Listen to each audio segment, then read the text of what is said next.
ঢুকে যায়। তো দাঁতের মধ্যে যদি কাঁটা ঢুকে যায় তারপর কি হয়? সর্বপ্রথম কে অশান্তি হয়ে পড়ে? দাঁতে দাঁতে কাঁটা ঢুকলো, যন্ত্রণা পাচ্ছে দাঁত, কিন্তু অশান্তি কে হলো? বেচেন কে হয়ে উঠলো? জিহ্বা। জিহ্বা আর বসে থাকতে পারে না,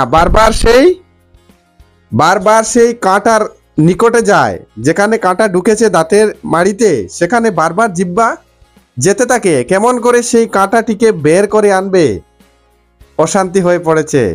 যতক্ষণ না সেই কাঁটা বের হয়ে আসছে ততক্ষণ জিহ্বা বসে থাকতে পারে না। এটা হচ্ছে জিহ্বার বন্ধুত্ব, দাঁতের প্রতি তার প্রেম, ভালোবাসা, মায়া।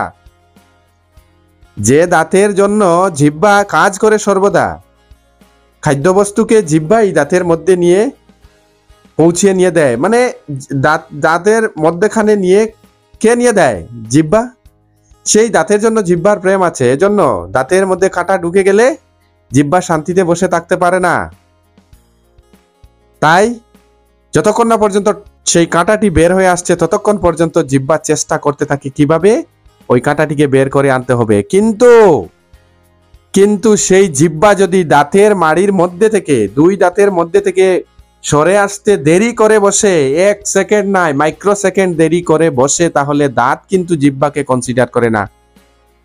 এভাবে কামড় মেরে আক্রমণ করে ব্যথা দিয়ে দেয়। তো বন্ধুগণ, এটাই হচ্ছে সমাজে বন্ধুত্বের চিত্র।